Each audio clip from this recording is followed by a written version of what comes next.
When I was 7, my mother decided I should go to a proper boys' school. Llandaff had a well-known prep school in the shadow of the cathedral, and I was a pupil there for the next 2 years. Over time, I made some friends, and we would walk together to and from school. On the way home, we always passed the sweet shop. No, we didn't. This is all true, remember, so I must be honest. We never passed the sweet shop. We always stopped and lingered outside, gazing in at the big glass jars filled with the most magical confections. Almost every evening you'd find us there, drooling. Sherbet suckers. Thwaites. Strawberry bonbons. Bressington. Licorice bootlaces. And me. Licorice bootlaces were my absolute favourites. You should never eat licorice bootlaces. Says who? My father. He's a doctor, you know. You have told us that, Thwaites, about 1,000 times. He says licorice bootlaces are made out of rat's blood. Rubbish! It's true. Every rat catcher in the country takes his rats to the licorice bootlace factory. And how do they turn rats into licorice bootlaces? They wait till they got thousands, and then they boil them up in a big shiny cauldron. Then they lower a cruncher into the cauldron to crush up the bones. What's left is a pulpy sort of substance they call rat mash. That doesn't sound like a licorice bootlace. Of course not. Men shovel the rat mash onto the concrete floor. It cools and hardens. Then they slice it up into licorice bootlaces. I don't care what they're made out of. I love them. You'll get ratitis. What? Ratitis. What happens when you catch ratitis? Your teeth become very sharp and pointy. A stumpy little tail grows out of your back just above your bottom. And do you start squeaking? Sometimes, yes. I think I've got it. Me too. Help me, Thwaites. I've got ratitis. My father told me. He should know. He is a doctor. Shall we go in then? Let's work out what we're getting first. Then we can be in and out as fast as we can. I'm getting licorice bootlaces. Don't be a fool. I'm getting tonsil ticklers. I wouldn't. They're made out of chloroform. All right, I'll have pear drops. I'm having licorice bootlaces. It's your funeral. I'll have a gobstopper. Are we going in or not? You go first. I'm not going first. You go first. It was your idea, doll. You go first. In 1923, the sweet shop in Llandaff was the centre of our lives. To us, it was what a bar is to a drunk, or a church to a bishop. But it had one terrible drawback. You'd better have some lolly on you. Mrs. Pratchett, the owner, was a horror. I don't want you in here just to look round. Either you forks out or you gets out. She never smiled. Filth seemed to cling around her. Her apron was grey and greasy. Her blouse had bits of breakfast all over it. Well, do you want something or not? A penny's worth of licorice bootlaces, please. Is that it? Oh, hardly worth bothering with. It was her hands that disturbed us most. They were covered in dirt and grime, as if she'd been handling coal all day. It was these disgusting fingers that she plunged into the jars to pull out our sweets. That's close enough to a penny's worth. And she was mean. She never put sweets in a bag. Instead, she twisted them up in little sheets of newspaper ripped from yesterday's Daily Mirror. Now, be on your way, and keep your thieving hands off them chocolates on the way out. We had it in for Mrs. Pratchett in a big way. Many schemes to teach her a lesson were put forward, but none would do it. Until one evening after school, we made an exciting discovery. We had a secret hiding place beneath the loose floorboard situated towards the back of our classroom. Excess sweets were stored there, and small treasures like conkers, monkey nuts, and birds' eggs. There's something down there. I'll get it.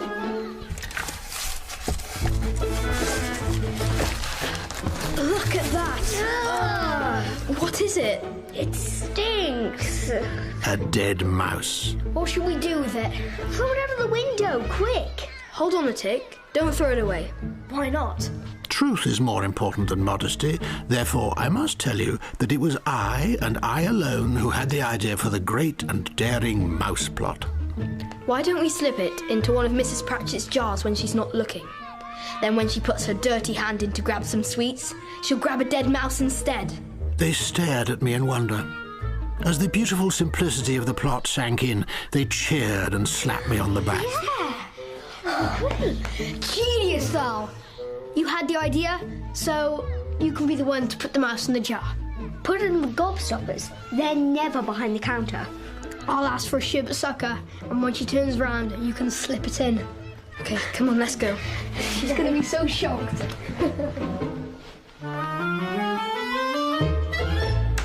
And what do you horrible lot want? One sherbet sucker, please. Is that it? Yes, thank you. Come on, doll.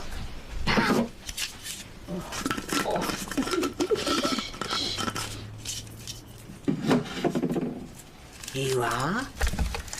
One sherbet sucker. Next time, I don't want you all trooping in here if only one of you is buying. Now get out!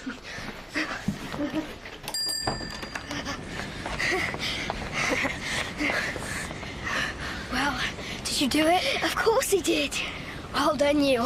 What a super show. I felt like a hero. I was a hero.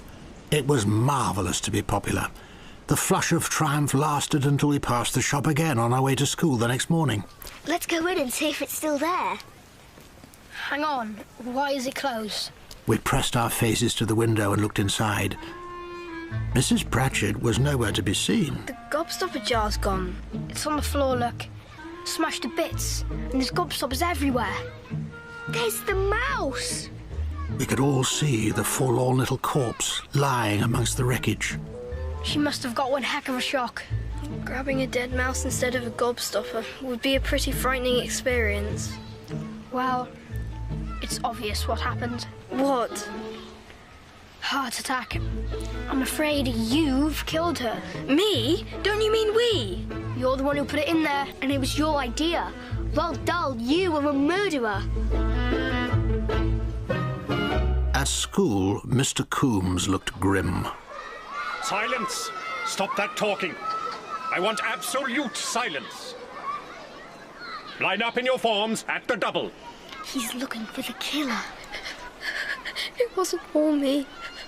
I don't want to go to jail. I said silence! Madam, the boys are ready for inspection. A single door swung open. I half expected policemen to come bounding out ready to handcuff me. It was a great relief when instead out trotted a tiny, familiar figure. She's alive. Thwaites, she's alive. Take as long as you need, Mrs. Pratchett. We can wait all day for you to identify the culprits. I'll start this end. Whoever they were, they weren't very big. Every boy in the school was watching as she came down the line of our form. Closer, closer. Nasty cheeky lot, these little boys.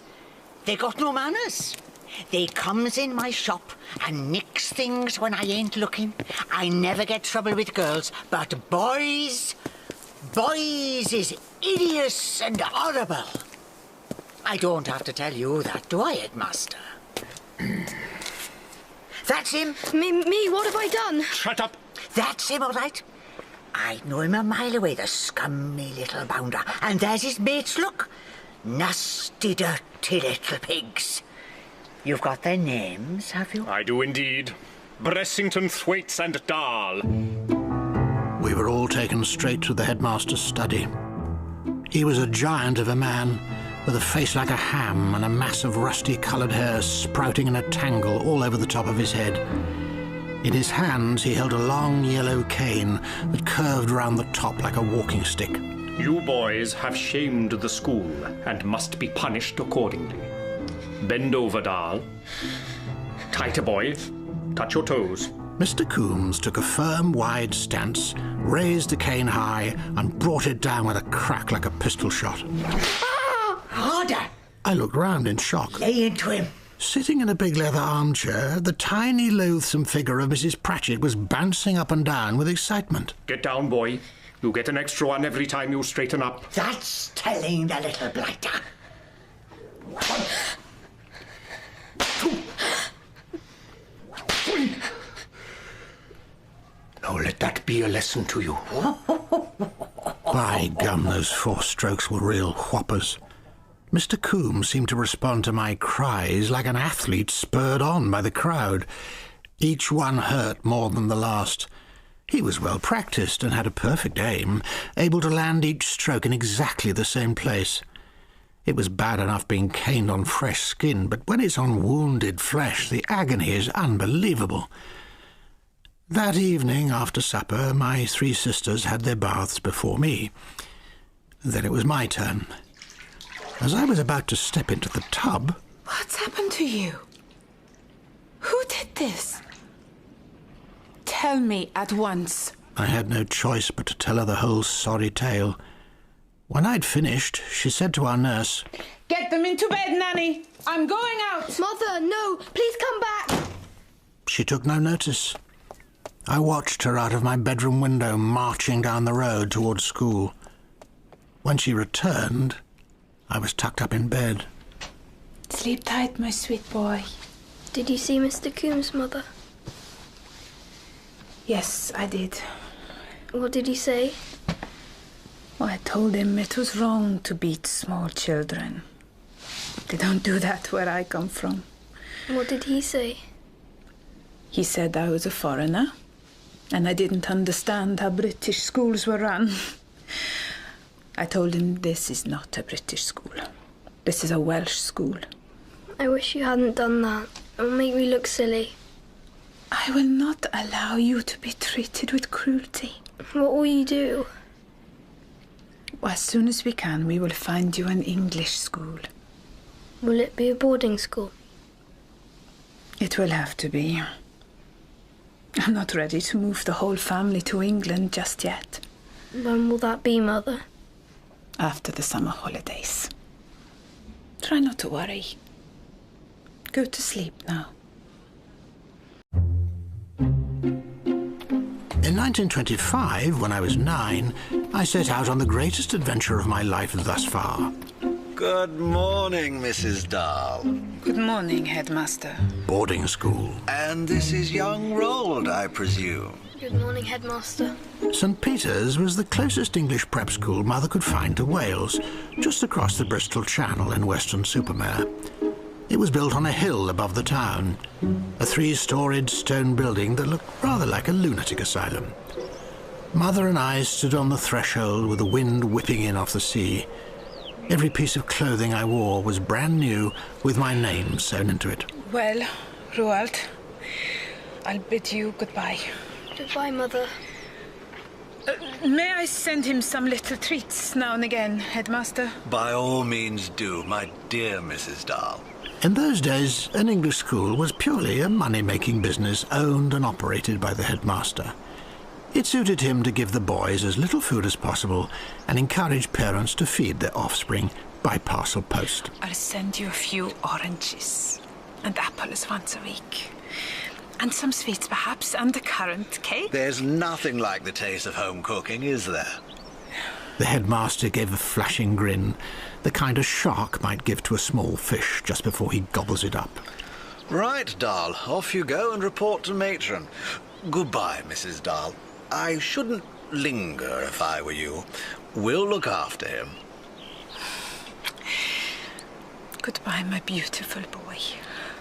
Mother got back in the taxi. I stood and watched her slowly disappearing down the school drive. And I began to cry.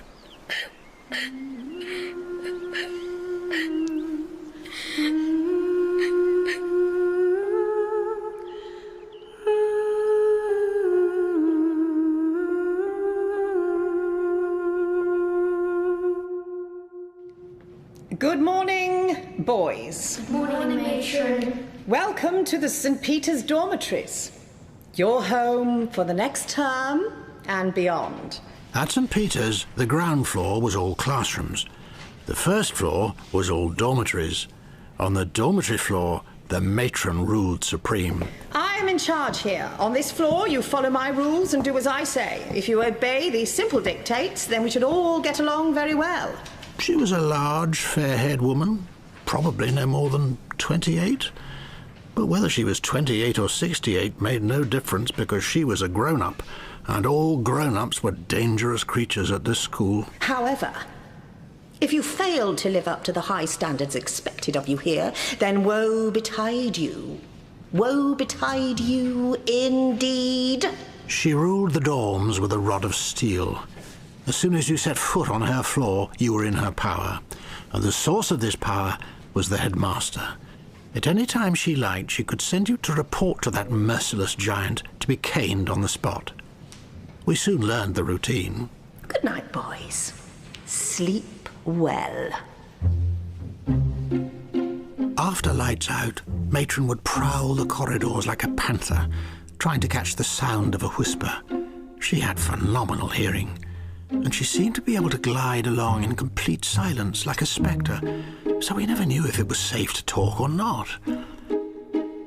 One night, a boy called Rag tiptoed out of the dorm and sprinkled caster sugar all over the linoleum floor of the corridor.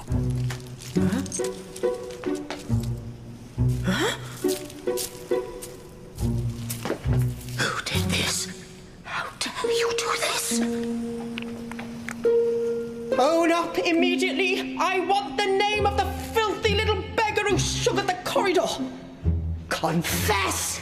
I lay there shivering with excitement, waiting for the inevitable. Rag, don't own up. We won't give you away. Right! I'm calling the headmaster. The whole school was herded out into the corridor where the dreadful deed had been done. What? No one has the gumption or the integrity to step forward and admit responsibility? The headmaster railed at us. Red splotches appeared on his face, and flecks of spit shot out of his mouth as he bellowed. Very well. All parcels of food being sent from home are confiscated for the rest of the term. I will not tolerate such behaviour. And so we went hungry. Yet none of us ever breathed a word of complaint to our parents. Sunday morning was letter-writing time. At 9 o'clock, the whole school went to their desks to spend an hour writing home. Dear Mama. Letter-writing was a habit that stuck with me. From that first Sunday morning until the day my mother died 32 years later, I wrote to her at least once a week. I am having a lovely time here at St. Peter's, and we play football nearly every day. Not everything I said in my letters was true. I never told the story about our tuck being confiscated, or about how Matron dealt with Tweedy's snoring. Tweedy was in my form. One night, inexplicably, he started to snore. Matron was in like a flash. I heard talking. Who was talking? We lay there in silence. Tweedy, who was a very tired sort of boy, dozed on. Snoring is a disgusting habit. Only the lower classes do it.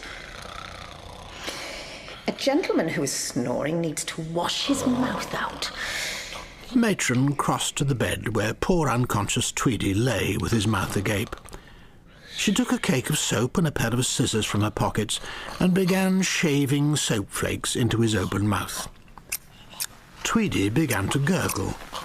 White bubbles appeared around his lips.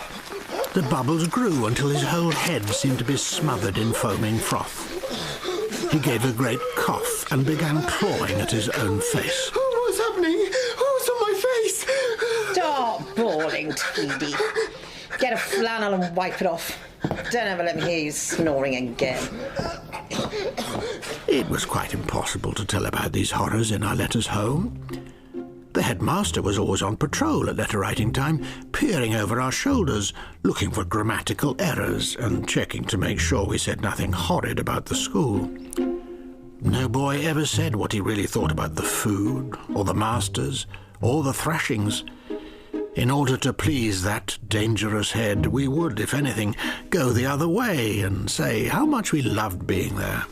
I am looking forward to another wonderful week at St. Peter's.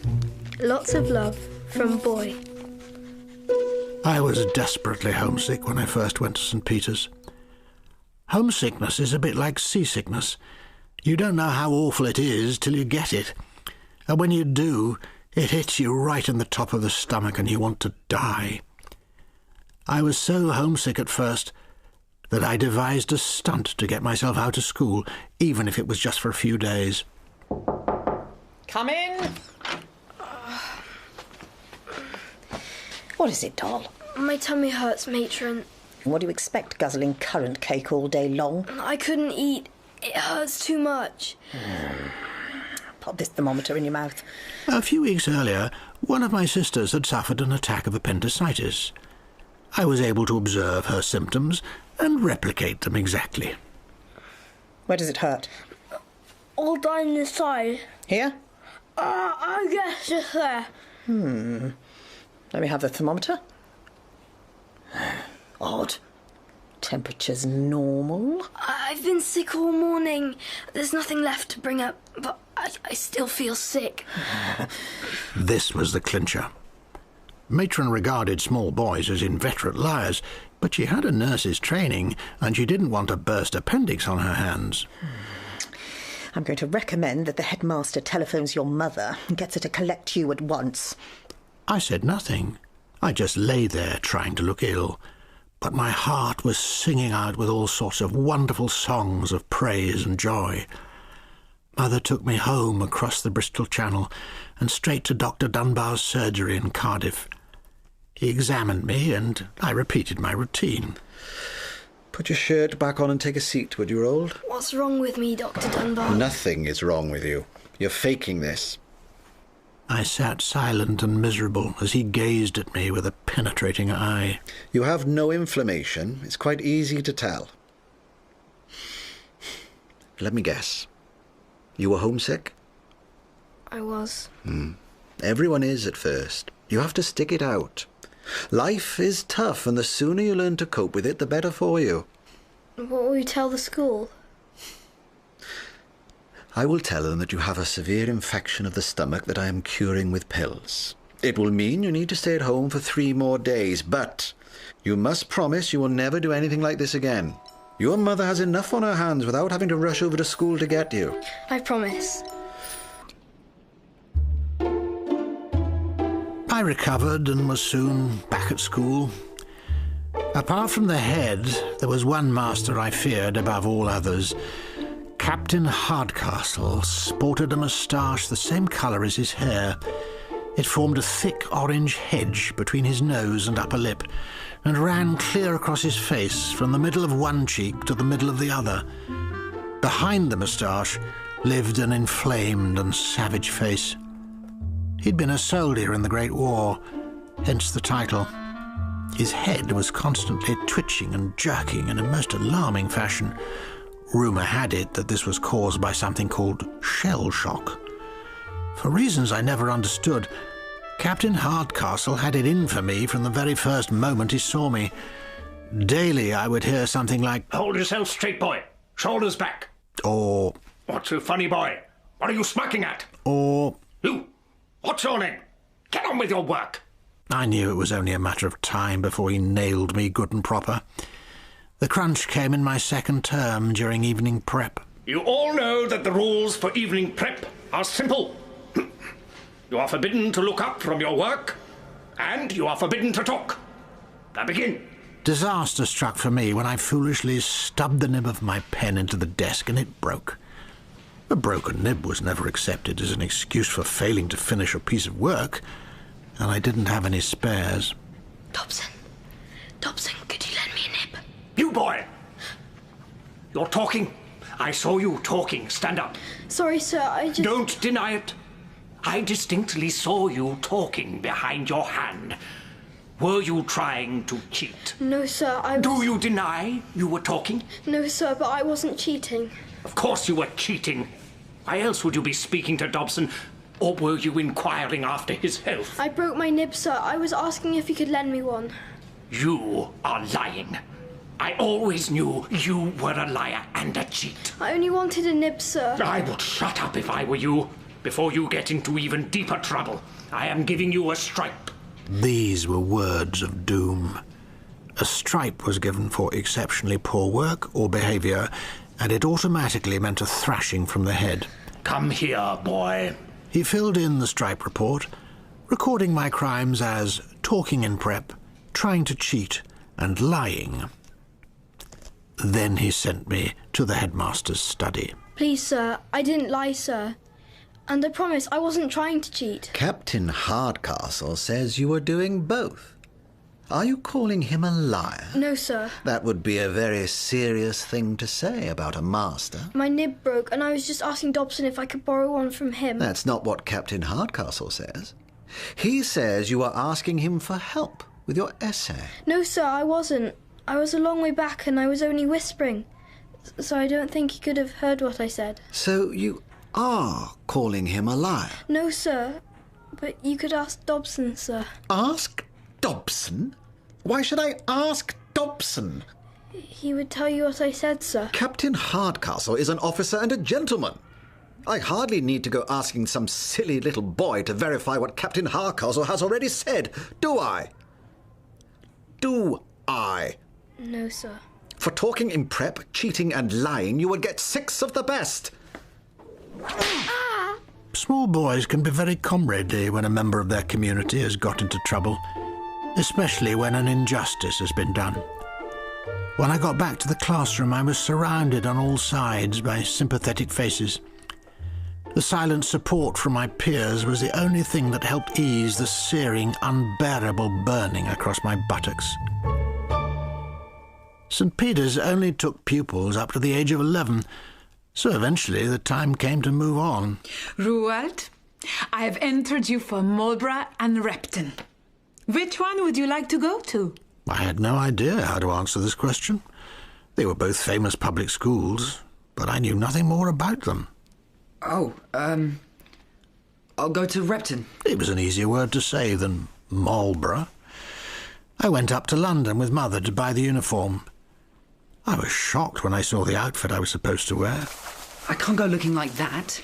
The shop assistant said that if you were going to Repton, then this is exactly what you must wear. Mother made me put all the garb on the night before I was due to get the train up there. It was like some bizarre form of fancy dress. A white shirt with a detachable collar as stiff as a piece of perspex. Trousers with thin pinstriped grey lines running down the side of them. Braces, a black tie, a waistcoat, a jacket that was like some kind of tailcoat, and finally a stiff, wide-brimmed straw hat. I look like a complete idiot. Nonsense. Let's show your sisters how handsome you are. May I present Master Roald Dahl, student of Repton College in Derbyshire.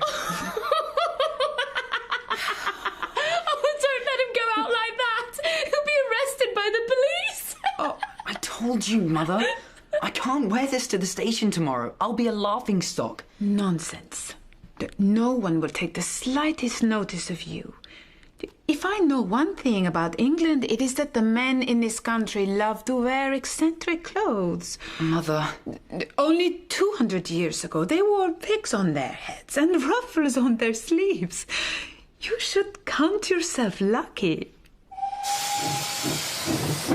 Next day, I boarded the train at Euston with lots of other boys, all wearing the same ridiculous clothes as me. At Repton, prefects were never called prefects. They were called bozers, and they had the power of life and death over junior boys. My name is Carlton, and I am the house bozer for this dorm. For your information, here are some of the offences for which you may be thrashed by a bozer. Leaving a sock on the changing room floor, burning the toast at tea time, failing to dust the study properly. A bozer could dish out a thrashing for 100 piddling little misdemeanours. The list was endless. Talking in prep, forgetting to change into house shoes at 6 o'clock. Shall I go on? Bozers were dangerous beasts. And to make matters worse, a ritual took place in the dorm after the administration of a thrashing. The victim was required to stand in the middle of the room and lower their trousers so the damage could be inspected. Super job, Williamson. You have a terrific eye. Thanks. You've got every single one in the same place. That's why I'm captain of the cricket team. Of course, I didn't mention any of this in my letters home to Mother. Dear Mama, Thanks awfully for the parcel. We had a great supper last night. We fried the sausages and poured the beans all over them. I never ate those sausages. Carlton ate them. I spent 2 years as Carlton's fag, which meant I was essentially his servant. He was a supercilious and obnoxious boy who somehow always managed to look down his nose at you, even if he were exceedingly tall, as I was. He had 3 fags, and we were all terrified of him, especially on Sunday mornings when every fag in Repton had to roll up their sleeves and clean their study holder's room. And when I say clean, I mean practically sterilising the place. Time's up, everyone. You've had long enough. After several hours hard at it, Carlton would perform the ritual of inspection. He took out a pure white cotton glove and, taking as much care as a surgeon in an operating theatre, began moving slowly round the study, running his white-gloved finger along every exposed surface in the entire room. Ha! What's this I see? The verdict was inevitably damning. This is dust, isn't it? We've cleaned everywhere, Carlton, honestly. Do you dispute that this is dust? If I'm wrong, do tell me. It isn't much dust. I didn't ask if it was much dust or not much dust. I simply asked if it was dust. What can you see on my finger? It's dust, Carlton. Thank you. You have admitted your failure to clean my study properly. 3 strokes tonight in the changing room after prayers. The rules of fagging at Repton were incredibly complex. A home bozer, for example, could make any fag he wanted do his bidding. He simply had to shout, and every fag within hearing distance had to drop what they were doing and run to his assistance. Fag! Williamson got hold of me a few weeks after I joined the school, during a cold spell of weather. Darl! How can I help you? Go and heat my seat in the bogs. I want it warm. I had to wipe frost off the seat and then perch there for a full 15 minutes before Williamson arrived to claim his prize. Have you got the ice off it? Yes, Williamson. Is it warm? As warm as I can get it. We'll soon find out, won't we? You can get off now. I got off the lavatory and pulled up my trousers. Williamson lowered his and sat down. Not bad. Not bad at all. I shall put you on my list. You're definitely someone I'll use again to heat my bog seat. All through winter, I was Williamson's bog seat warmer. I always carried a paper bag with me to while away the long bog seat warming sessions. I must have read most of the works of Dickens before spring arrived.